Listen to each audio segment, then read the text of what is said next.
T20 സഞ്ജുവിന്റെ batting കാണാറില്ലേ? ചില സമയത്ത് അത് നല്ല കയറി കഴിഞ്ഞ കളിയിലൊക്കെ മികച്ച പെർഫോമൻസ് നടത്തിയത്. ആ ഒരു ബാറ്റിംഗ് ശൈലി എങ്ങനെയാണ്? സഞ്ജുവിൻ്റെ ബാറ്റിംഗ് ശൈലി എന്ന് വെച്ചാൽ സഞ്ജു ഒരു 2020 വൺ ഡേ പ്ലെയറാണ്.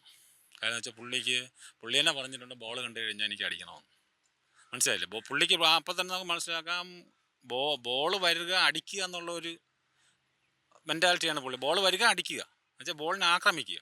അപ്പോൾ ദ്രാവിഡൊക്കെ എങ്ങനെയാണ് ബോൾ വന്നു കഴിഞ്ഞാൽ ഡിഫെൻഡ് ചെയ്യും, അടിക്കേണ്ട ബോൾ അടിക്കും. പുള്ളിക്ക് അങ്ങനെയല്ല. പുള്ളിക്ക് എന്തെങ്കിലും ഒരു ലൂപ്പ് കിട്ടുകയാണെങ്കിൽ ആ ബോളിനെ ബൗണ്ടറി കിടത്തണമെന്നുള്ള അതാണ് പുള്ളിക്ക് ചെറിയ പ്രശ്നം വരുന്നതെന്ന് വെച്ചാൽ പുള്ളി എല്ലാ ബോളും കയറി അറ്റാക്ക് ചെയ്യുന്നതാണ് പുള്ളിയുടെ ബോള് സെലക്ട് ചെയ്താണ് കളിക്കുന്നത്. എങ്കിലും പുള്ളിയുടെ മൈൻഡിൽ ആ അറ്റാക്കിങ് മെൻറ്റാലിറ്റി കിടക്കുന്നതുകൊണ്ട് ഏത് ബോൾ കിട്ടിയാലും അങ്ങ് അക്കരെ വയ്ക്കണമെന്നുള്ള ഒരു ആ ഫീൽ ഉള്ളത് കൊണ്ടാണ്.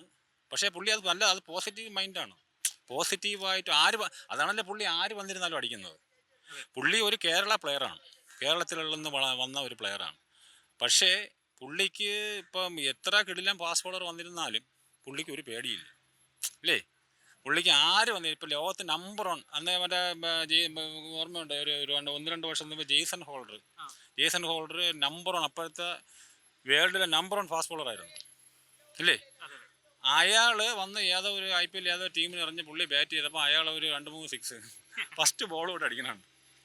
സാധാരണ ജെയ്സൺ ഹോൾഡ് അയാളുടെ നമ്പർ 1 ആണ് ബാറ്റ് ചെയ്യുന്ന ഒരു സാധാരണ പ്ലെയർ ബാറ്റ് ചെയ്യുമ്പം മുട്ടടിയായിരിക്കും, അയ്യോ നിന്ന് കൊട്ടാൻ നോക്കും. ഇയാൾ അങ്ങനെയല്ല. ജെയ്സൺ ഹോൾഡർ അല്ല അയാൾ നോക്കിയത്, അയാൾ ബോളാണ് നോക്കിയത്. അതാണ് അയാളെ ക്വാളിറ്റി എന്ന് പറയുന്നത്.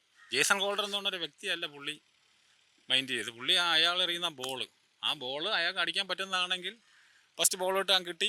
അപ്പോൾ ജെയ്സൺ ഹോൾഡർ അവിടെ പേടിച്ചു കാണും. തിരിച്ചായിരിക്കും സംഭവിച്ചത്, അയ്യോ ഇവൻ എങ്ങനെ എറിയും ഞാനെന്നുള്ള.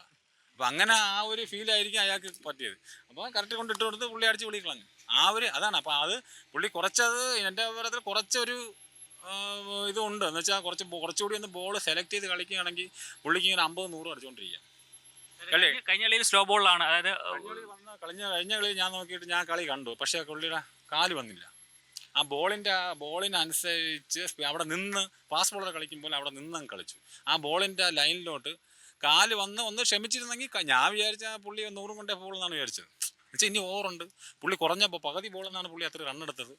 ഞാൻ വിചാരിച്ച അടുത്ത ഒരു സെഞ്ചുറി എന്തായാലും പുള്ളിയുടെ നിന്ന് വരും. അതിനുള്ള എല്ലാ ഇതും ഉണ്ടായിരുന്നു. വെച്ചാൽ ഒരു 10-30 നല്ല രീതിയിൽ പോകണമെങ്കിൽ പുള്ളി 100 കൊണ്ടേ മലക്കുള്ളൂ. മനസ്സിലായില്ലേ? അപ്പം പക്ഷെ ആ ഒരു പാറ്റയുടെ അത്ര നല്ല ബോളറൊന്നും എനിക്ക് തോന്നുന്നില്ല. ആ സ്പിന്നർ അല്ല, അത്ര നല്ല സ്പിന്നർ അല്ല. അത് പുള്ളിയുടെ മിസ്റ്റേക്ക് കൊണ്ട് ഔട്ടായതാണ്.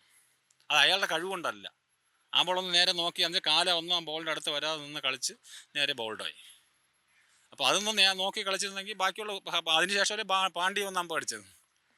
അതേ ക്വാളിറ്റിയാണ് സഞ്ജു. പിന്നെ പാണ്ഡ്യ വന്ന് അങ്ങനെ അമ്പ അടിച്ച് സഞ്ജു അതിന് മുമ്പേ കളിച്ചുകൊണ്ടിരിക്കുകയാണ്. ഓപ്പൺ ചെയ്ത് അത്രയും ഫോമായി നിൽക്കുന്ന ആൾക്ക് പാണ്ഡ്യക്കാളും കൂടുതൽ അടിക്കാൻ പറ്റും. അപ്പോൾ സഞ്ജുവിന് കളിച്ചു കഴിഞ്ഞാൽ ഇപ്പം T20 എല്ലാം ഉണ്ടല്ലോ, ഏതിലായിരുന്നില്ല 100 ഇങ്ങനെ അടിച്ചുകൊണ്ടിരിക്കുക. അതിനുള്ള കപ്പാസിറ്റി ഉള്ള ഒരു നല്ലൊരു പ്ലെയറാണ്.